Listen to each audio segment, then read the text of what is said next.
Hi, fellow astrology lovers. My name is Nadia, and today we're diving into the topic of the North and the South node of the Moon.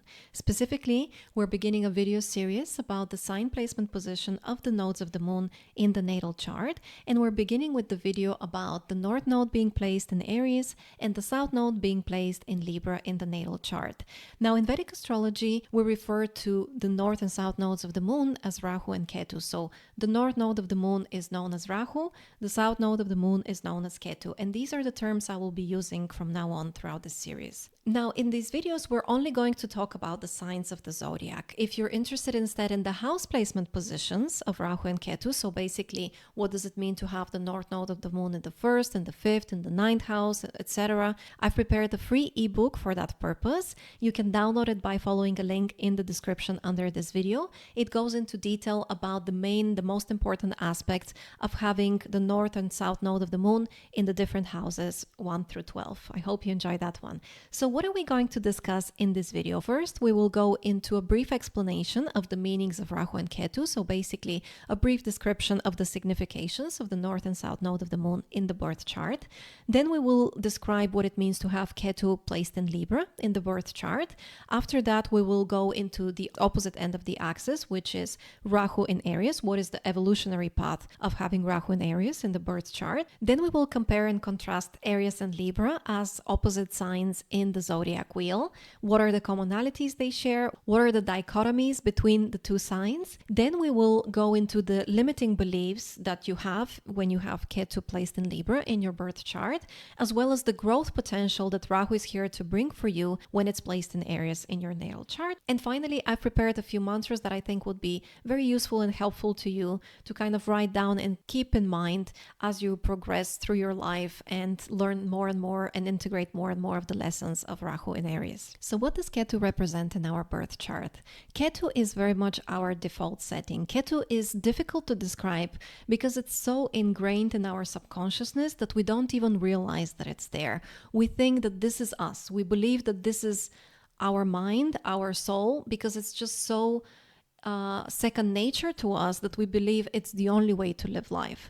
But it's not necessarily the case. It's just a set of unconscious patterns that have served us well in the past, usually in previous lifetimes, or being reinforced as well in our childhood and early upbringing through our parental kind of environment. We've believed that, okay, we've decided that this is the way to live life. This is what we should do. This is what we shouldn't do. This is how we should approach life, how we should view ourselves, how we should view other people. It's all our shoulds, basically. Ketu is very much our security paradigm. What do we mean by security paradigm? We refer to the internalized patterns, beliefs, or frameworks that we cling to for a sense of safety and success, even when they are limiting. So it's our belief that if we do certain things in a certain way, we will survive and we will thrive and we will be successful. Another way to say that is that this is a mental mode that we are overly attached to. It's a protective strategy. It's a limiting belief, a psychological coping strategy, if you will, a survival pattern. And so the reason why Ketu causes us suffering is because we cling to these patterns to an unhealthy degree and we try to apply these rules that we think are the default setting. We try to apply that to everything in our lives, and we're not aware that these are just beliefs. We think it's the absolute truth. The should and shouldn'ts of Ketu are performed in an unconscious pathological manner. We are rarely conscious of these actions, why we're doing these actions, and we don't see how they are preventing our very happiness. So while the security paradigm of Ketu allows us to survive, there is just too much suppression going on to ever allow us to flourish and to be truly happy, because through these unconscious rules that we've adopted for ourselves, we're constantly imposing these rules on ourselves. We're then suppressing certain other aspects of our soul nature. And the whole point of the Rahu Ketu axis is for us to evolve towards Rahu and to kind of express all these things within us that have been previously suppressed. So basically, the should and shouldn'ts of Ketu are limiting our expression and limiting the realization of parts of our soul. And also, life just doesn't work like that. There aren't certain universal rules that whenever you do this, this is always going to happen. Life is way too complex and nuanced for that. And so the best approach to life is to be adaptable and to rationally evaluate each situation and react to it in an appropriate manner, not through certain written and unwritten rules, not through our security paradigms, but really rationally understanding, okay, in this situation, what would be the best approach? How will I succeed in the best way possible? What would make me feel the best? What will meet my needs in the best way possible in this particular scenario? And we kind of have to be adaptable. So any kind of over rigidity that we apply is usually to our detriment. So what does Rahu represent? Rahu represents the parts of us that are left unexplored in previous lifetimes as well as in our early upbringing. There are aspects of human existence that feel unfamiliar, exotic, scary, yet exciting. In Vedic astrology, Rahu is referred to as mist because we kind of see it there in the distance. We are aware that maybe there is a different way of doing things, a different way to view the world and ourselves, but it's covered in mist. We can't really see it clearly. And so it kind of interests and intrigues us, but we're scared of it because we're not really seeing it fully. We haven't experienced it before. It's very new to us, and it's scary because it kind of shakes the very foundations of our security system that we've created for ourselves. Rahu in our chart is basically giving us an unconscious nudge towards the opposite end of the Rahu Ketu axis, asking us to explore different ways of viewing and doing things in life for the sake of a more balanced, holistic, and functional existence on Earth. Rahu matures at the age of 42, and isn't it funny that this is around the age that most people have what we refer to as a midlife crisis, because this is the age at which we really decide to do things in a completely different way. We spend decades of our life living, in a certain preconditioned pattern. We did some things, we explored some things, but a lot of things were left unexplored, and they are represented by Rahu. Ketu, on the other hand, matures at the age of 48, so it takes us longer to fully recognize our own security paradigms. Usually around this age, which is 48, we're better able to recognize how we've lived our lives in ways that were limiting, and our mind was the limiting factor all along. And finally, around this age, we kind of let our guard down, we give up on our pride and our fears, and we're able to recognize all the ways in which we ourselves have prevented ourselves from living life to the fullest. That's why you'll hear a lot of people say that, they began living after 50. They became so much more at peace with themselves after 50, because around the age of 50 is when we've finally matured with both Rahu and Ketu. We've reconciled a lot of our inner conflict. We've let go of our fear to explore the unexplored part of life and ourselves, and we're trying to find balance between the two, between what we're accustomed to and we're very, very familiar and very good at, and the more exotic thing, the more unfamiliar thing that we also need to learn about. So past the age of 50, we finally start incorporating both of them to live a more balanced, more fulfilling, more happy life. And why do we even dare to go into the Rahu house and sign? Because eventually clinging to Ketu feels too limiting. It leads to feelings of emptiness, dissatisfaction, and stagnation. Because Ketu is, again, an area that we have so much experience in that at some point it feels a little bit empty to us. It feels like stagnant. We've been there, done that, and we're ready for something new. But our fears, our security paradigms hold us back through the fears related to Ketu and the fears related to Rahu being unfamiliar. So integrating Rahu themes and approaches expands our consciousness. And once we accept the vulnerabilities represented by Rahu and we move towards them, we begin our true mental, emotional, and energetic healing.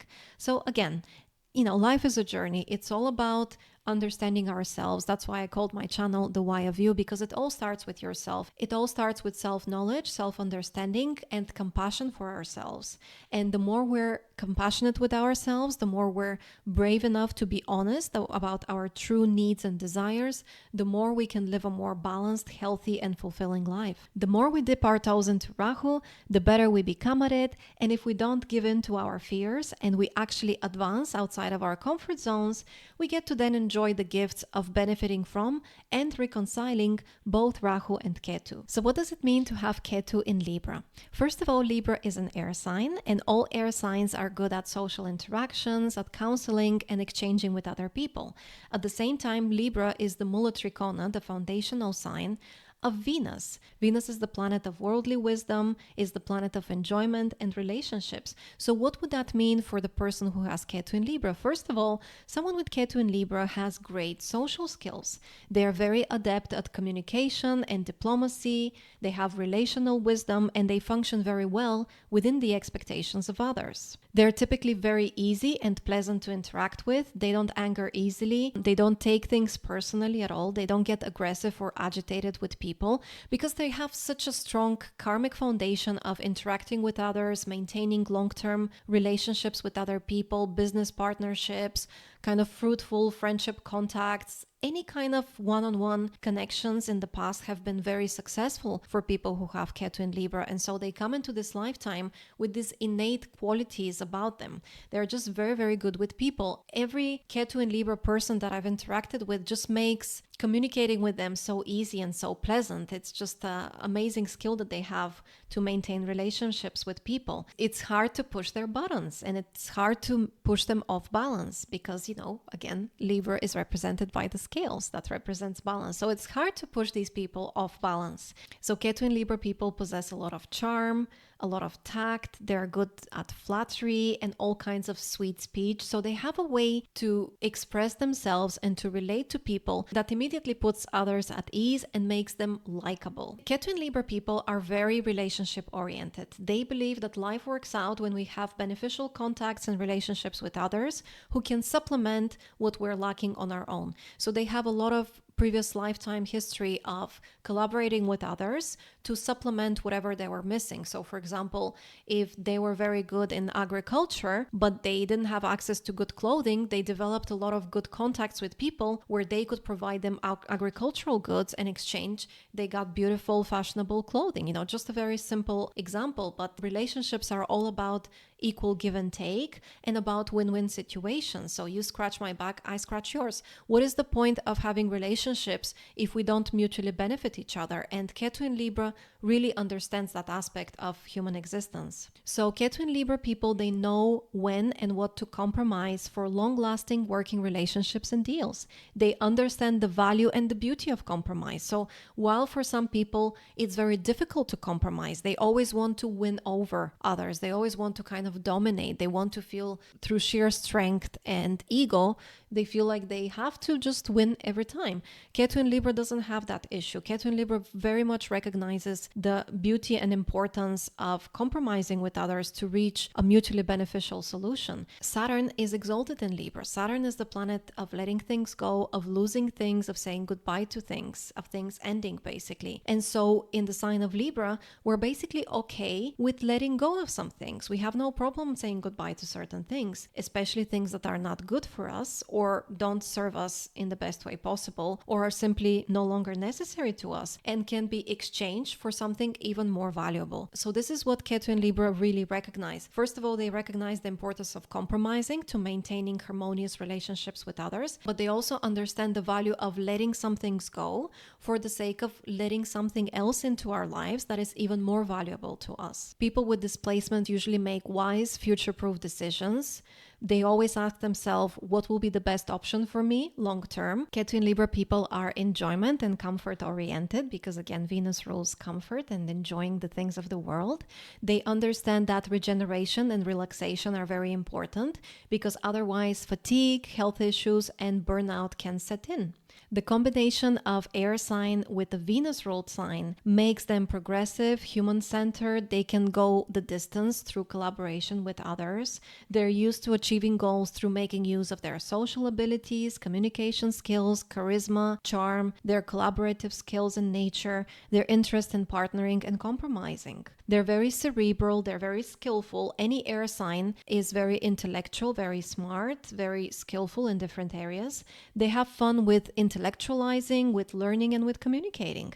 They know when to shine and when to take a back seat. It doesn't always have to be about them. That's why they're very good at relationships, because again, relationships are always about balance and a certain level of equality where you give me something and I provide something of equal value to you. And so they don't always need to be center stage. They're happy to take a back seat and allow their collaborators, their friends, their partners to shine instead as well. This helps them to be liked and supported by others long term. Venus is the planet of fulfillment, satiation, and value. And so people who have Ketu in a Venus-ruled sign are very much focused on fulfillment and value, on nourishment from external sources. So they're able to actually get nourishment from the outside world. They're able to receive with pleasure what the world gives to them and genuinely enjoy it. And they feel relaxed and regenerated navigated through it. Anything that pleases the senses, because Venus rules satiation, and Venus has a lot to do with the senses, but also just a general sense of fulfillment and satisfaction that we get from external things.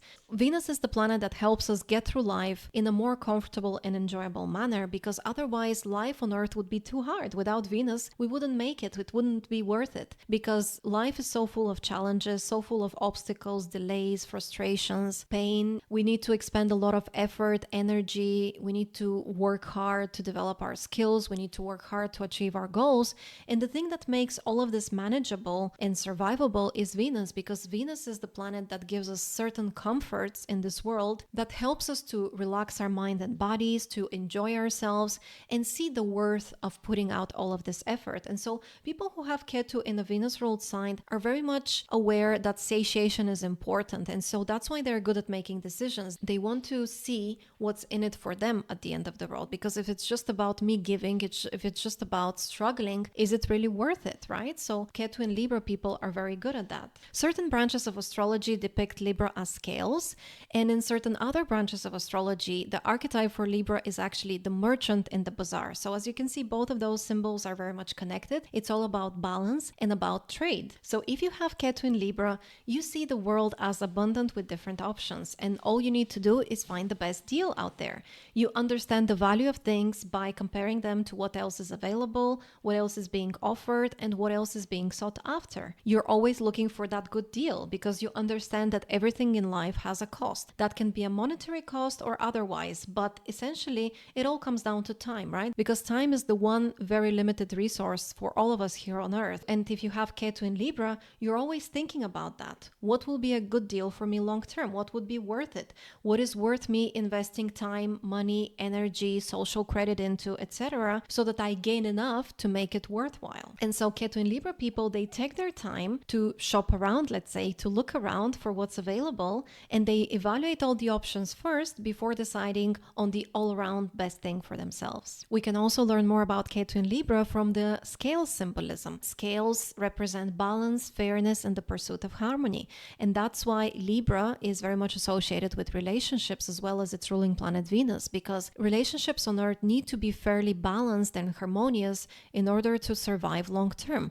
Anytime we have a relationship that's very much off balance, where one person gives too much and the other person gives too little, it's only a matter of time before this relationship dissolves or becomes very toxic and unhealthy for both partners. So to summarize, if you have Ketu in Libra, you're characterized by social mastery, by making future-proof decisions, by being very good at evaluating your options. You're also very good at communication and diplomacy. It just comes naturally to you. You often prioritize fulfillment and contentment and regeneration from things. And you're also innately good at relationships and compromising. Now let's take a look at what Aries represents. And basically, if you have Rahu in Aries, these are the qualities that you're trying to learn about and adopt and integrate in this lifetime. This will seem a little bit difficult for you at first. They will seem a little bit unfamiliar, as we already mentioned.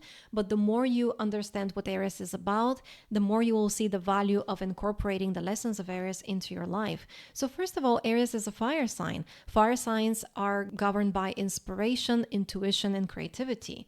Aries is also the mula trikona, the foundational sign of Mars. Mars is about drive, courage, and hunger. So Mars is the general. Mars represents courage and leadership. The general leads the team from the front and challenges enemies or anything that comes their way.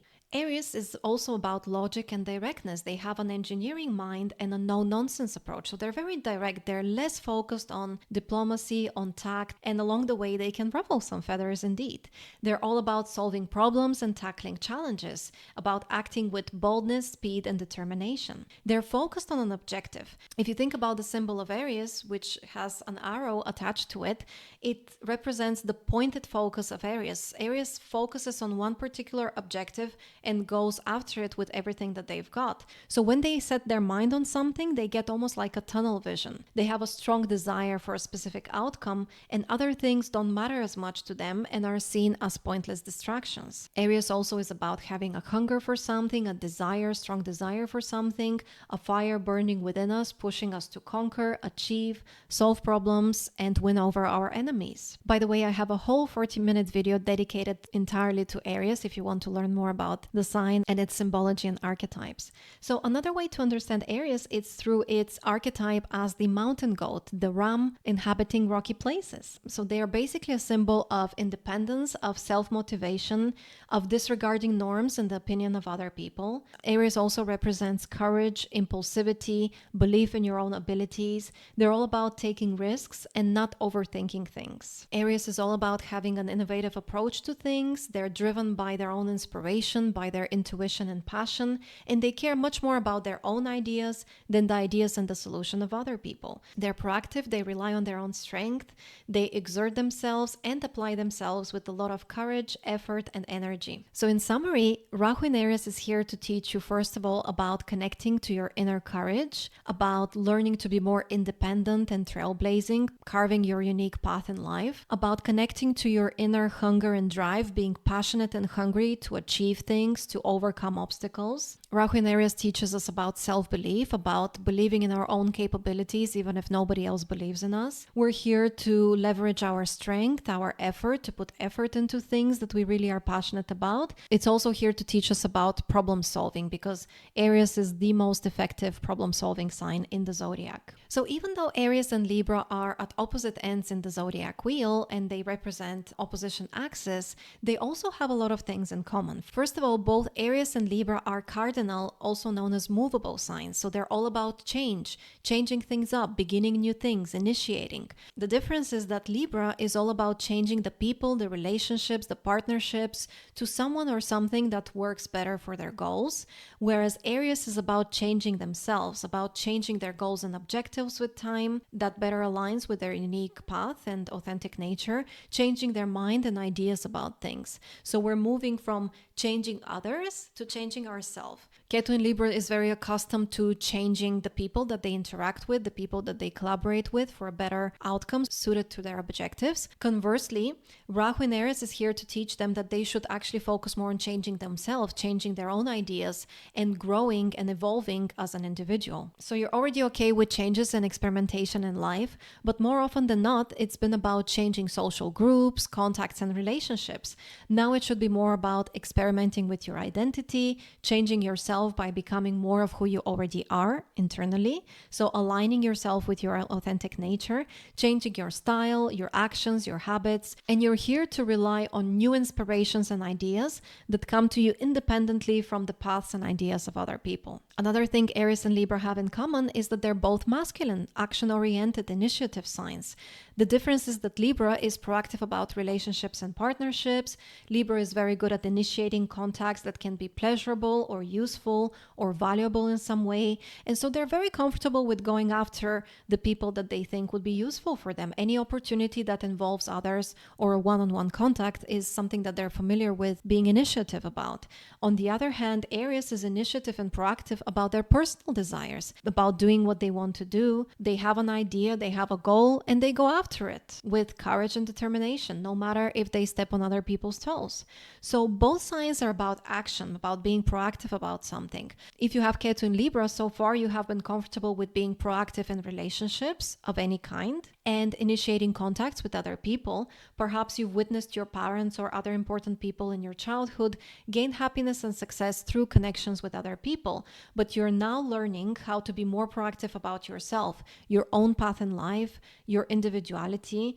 Being more tough on yourself, being a more proactive go-getter is what you're learning to develop in this reincarnation. Both signs are rajastic, which means that they're opportunistic, they're passionate, they like to feel excited about things, they like to make the best of their immediate environment and the opportunities that come to them. They like to feel excited about things, otherwise they lose interest and commitment, and they're all about taking advantage of what's right in front of them. So basically making the best of opportunities as they come. They want to feel alive, they want to be passionate about things. The only downside with rajastic signs is that they can sometimes face a lot of disappointments and frustration when things don't go their way. So the more passionate you are about achieving a certain outcome, the more disappointed you are going to be when you don't achieve what you're hoping to achieve, right? So in the case of Libra, the passion is about relationships and getting tangible outcomes. In the case of Aries, is about passion for personal objectives. So those are the differences between the two signs. And let's briefly look at the signification of the placement in the zodiac wheel. So Aries is the first sign,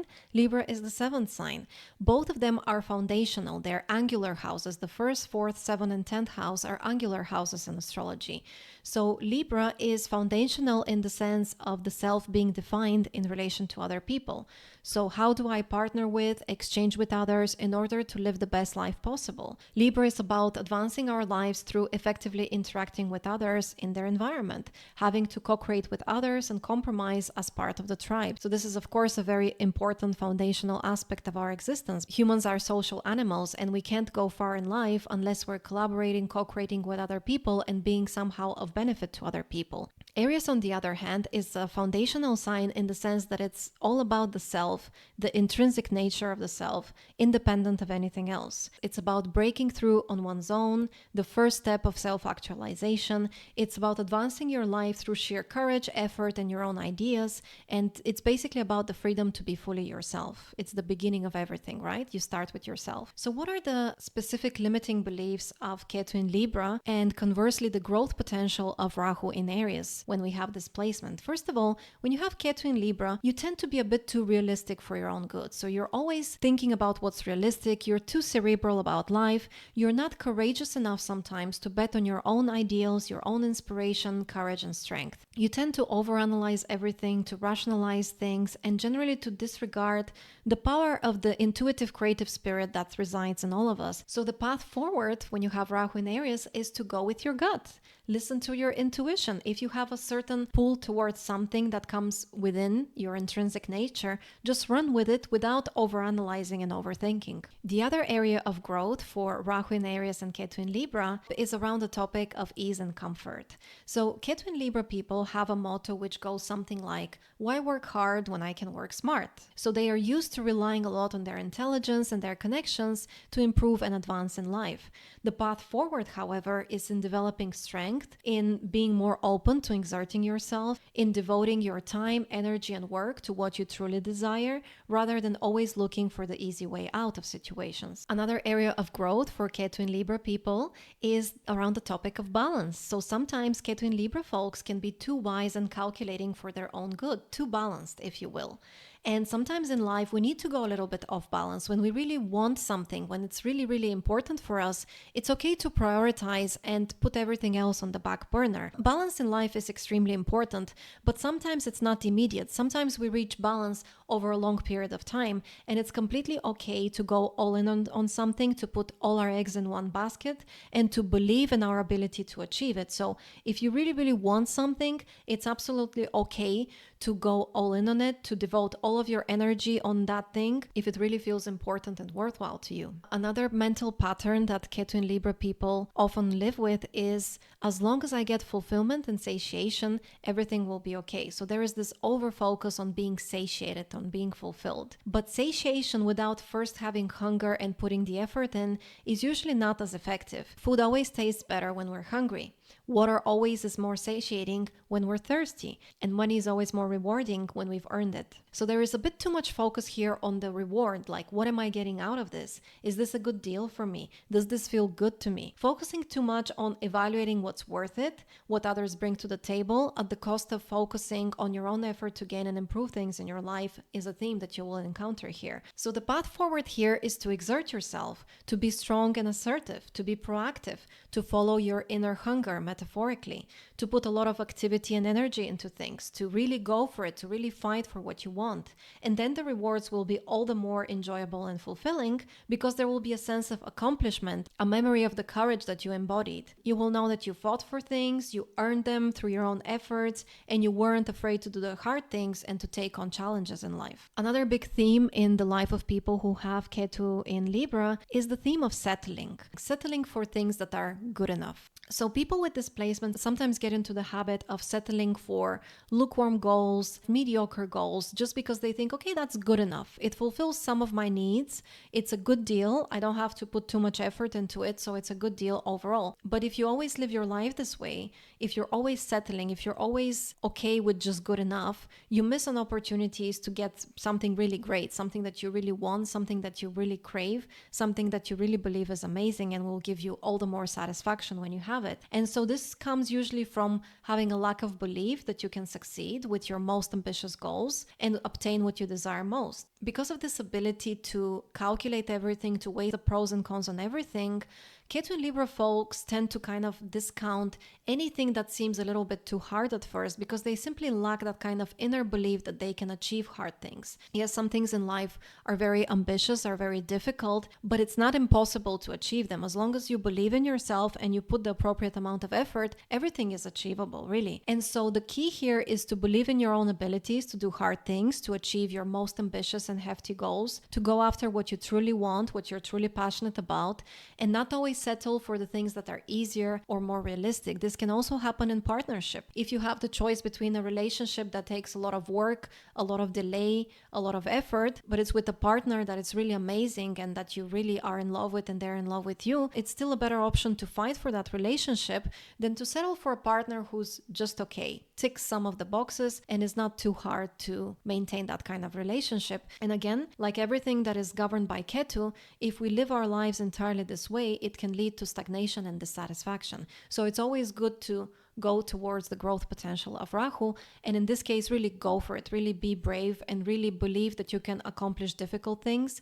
And even if something takes a while, even if something takes a lot of effort, that doesn't make it impossible. The other big theme, of course, is about relationships. So Ketu in Libra has a motto of, as long as I'm liked by others, as long as I have the right connections and rapport with people, everything will be okay in my life. As long as I have balanced relationships with others, everything will be okay. They basically tend to rely on their negotiation skills, on their social skills, on their diplomacy, trading abilities, evaluating capabilities. There can also be the theme of over-relying on getting things through other people than through your own efforts. Not with everyone, but it can be seen sometimes. And so the path forward here is to develop faith in yourself, in your own abilities, in your courage and strength, relying on your own inspiration to move you forward in life, not being afraid to sometimes be pushy when needed, to get your own way, to obtain what you genuinely and intensely desire, feeling free to express yourself undilutedly, courageously, even if not everyone will like and support you. That's absolutely fine.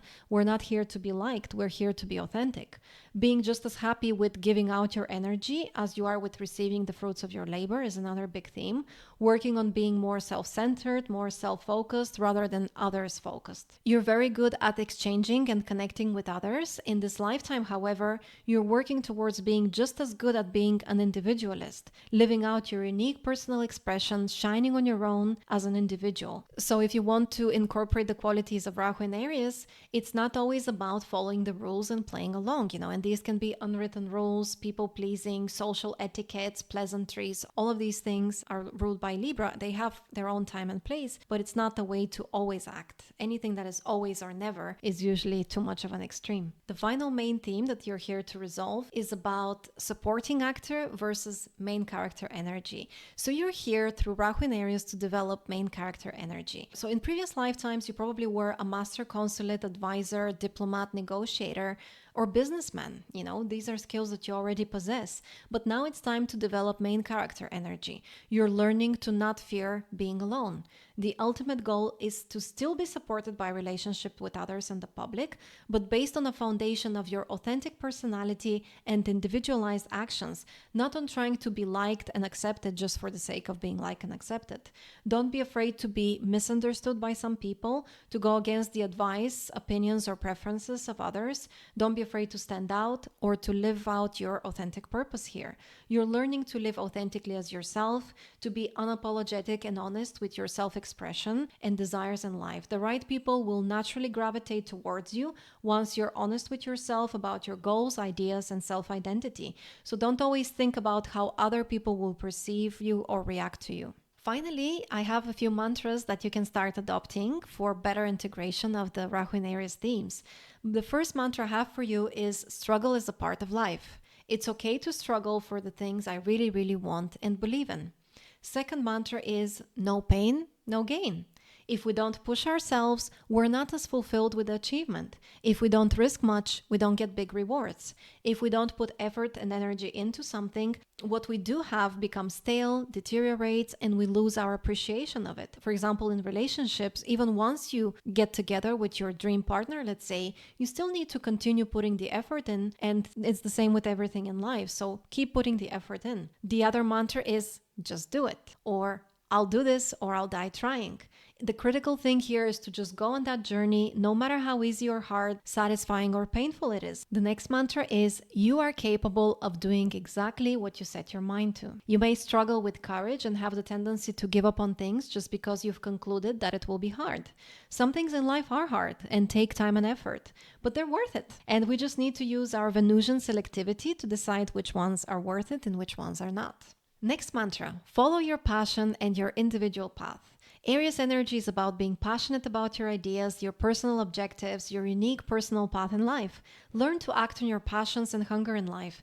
It's all about ideation and action. Ask yourself, what can your own inner fire create in this life, in this world? Work on developing your individuality and unique creative expression. Finally, don't settle. The mantra is don't settle. Compromise has its place. Weighing the available options is important in decision making, but if you really want something, at least attempt to get it, including a partner that you feel truly aligned with. Don't talk yourself out of what you really want just because it's easier to opt for something else. Don't settle for the sake of convenience. These are my main takeaways when it comes to having Rahu in Aries and Ketu in Libra in the natal chart. I very much look forward to your feedback, to you sharing your experiences about having these kinds of placements in your chart. Where are you on the Rahu Ketu axis? Are you struggling with incorporating more of Rahu's lessons? And how is it going for you so far? Once again, if you're looking for more information about the Rahu Ketu placements in your chart, specifically the house placement, the house positions, I have a free ebook available just for that purpose, which you can download through the link below in the description. It's all about the Rahu Ketu positions in houses 1 through 12 in the birth chart. Thank you so much for your time and meet you in the next video.